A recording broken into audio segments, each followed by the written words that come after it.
What's good, folks? We back. Now, listen, I was scrolling and I was looking for a little slice of life anime. And then I came across this anime called A Place Further Than the Universe. And honestly, I didn't know what I'd get myself into. It did get me a bit emotional, and I really wanted to go down into it and break it down on why it's so good and why I think it should be talked about way more. Now, let me give you a quick idea of what the show is about before I really start to dive into it. The story follows 4 high school girls who end up trying to take a trip to Antarctica. And listen, that might sound boring at first, but there's so much to the story than just that, because a trip to Antarctica, it ain't as easy as I thought. You can't just book a plane and go fly out there. It's a lot of stuff they had to go through, and during the story it really shows you a bunch of emotional moments, and you get to see each character growing, and you get to see a lot about them. So the first thing I want to talk about,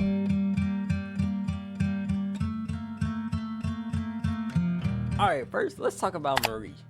Now when you first see Marie, she seemed like an outgoing girl who is friendly to everybody, and you can see that her problem is that she can't follow through with any plans that she make, and she feels like her biggest problem is breaking out of her comfort zone.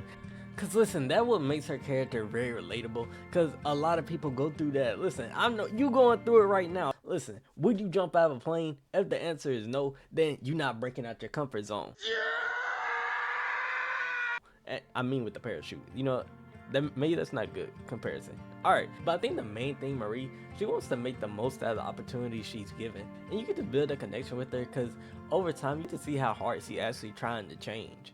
Alright, now let's talk about She. Now when you see She, you kind of think that she's a cold person, but the more you watch, you actually figure out that she could be just as joyful as anybody else, and you get to, I feel like, listen, I think she's really the backbone of the story that makes going to Antarctica 10 times better, because she has a real connection to it. Listen, her mother passed away in Antarctica, and she wanted to go there and see the sights that her mother was talking about, how beautiful it was.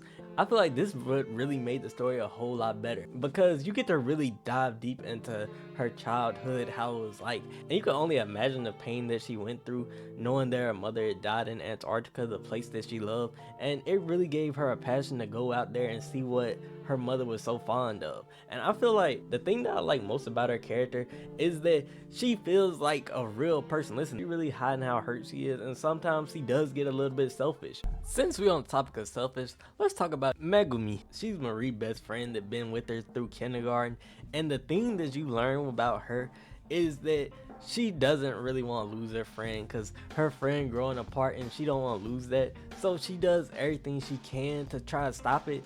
But I think that makes her character even better, because even though you could get mad at her for trying to do this, I feel like I see where she's coming from. You don't want to lose your little buddy, and I like that about her character. She's a very well written character that I think might be slept on.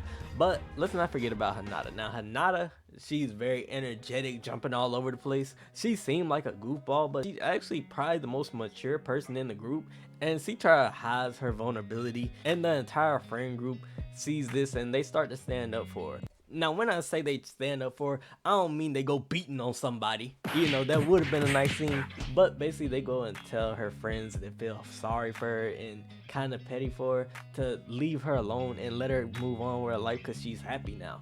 And I think that scene was absolutely beautiful. Now let's talk about Yuzuki. Now Yuzuki, she been in the entertainment business since she was 5, and that kind of isolated her from the entire world, and you could kind of see that. Listen, when the camera's on, she happy, she's smiling ear to ear, but when they off, you can see she kind of depressed because she never had friends, and when she do make friends, everybody just kind of wanted to be her friend only because she was a celebrity. You actually get an emotional moment when you see that everybody is there to try to help her, and she's still learning how friendship works and everything like that, because she's been isolated for so long. But now let's talk about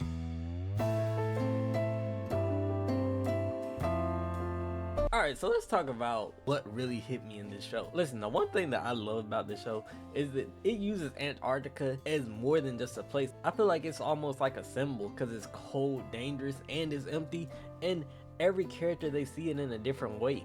With Marie, she sees a chance to finally do something with herself instead of just wasting time talking about this plan, that plan. And seriously, she kind of sees Antarctica as a sacred place that really ties her to her mother. It really helps her move forward going to Antarctica. And for Hinata, you can see that she's really kind of chasing independence, because the idea that she loves about Antarctica so much is that nobody is really tied to other people's expectations. And for Yuzuki, she wants a real friendship that's not really tied down with contracts and everything that she's used to.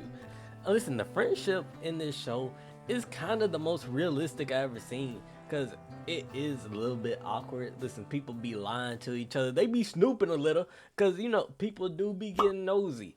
But the friendship in here, it shows that sometimes it's not the easiest thing in the world, and I kind of like that about it. Listen, the thing I like about this show is these girls, they aren't built different. Listen, they not the smartest person in the world, they not super strong, they really regular people, and they scared to do what they gotta do. I feel like that make it even better, because when you see them going through this, you can almost put yourself in their shoes, and you can see that really the only thing that's making them go forward is how they push through their fears. And they actually go through a lot of challenges, like adjusting to living at the sea for a long time. And the show, it doesn't treat their growth like an anime power up where you could just see it instantly.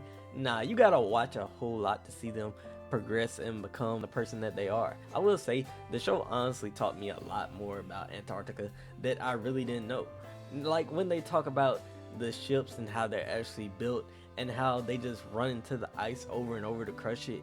And it reminded me how different it would feel going through longitudes and latitudes. Listen, I learned about that a minute ago, but after remembering that, it's like, oh yeah, it would feel very weird going through all those places. And I found it quite interesting on how much stuff goes into going to Antarctica and how much stuff goes into living in Antarctica. Now, would I want to go to Antarctica? Stop it. Get some help. Hell no. But it did give me a newfound respect for the people who do go there. But listen, a place further than the universe, it kind of trying to show you that no matter how old you are or how afraid you are, you could always try to accomplish what people say would be impossible. Listen, I feel like it's almost telling you to go out and chase your dreams. And it kind of inspired me to get up and do this video, because hey, my dream, YouTube. So that's what I'm doing right now. It inspired me to make this, and I'm kind of hoping that this video inspired you somehow. Hey, if it did, let me know in the comment. I'm gonna stop giving these inspirational speeches if they not working. But hey, I'm not a motivational speaker, and maybe I don't know what the hell I'm talking about, but we here. And if you made it this far in the video, thank you for watching. And if you like this video, hey, check out this video right here. It's me breaking down Nagatoro and Toradora, kind of like how I did with this, except way more detailed. But if you like the video, like, subscribe, hit the notification if you want it, and we out. Almost forgot to sing.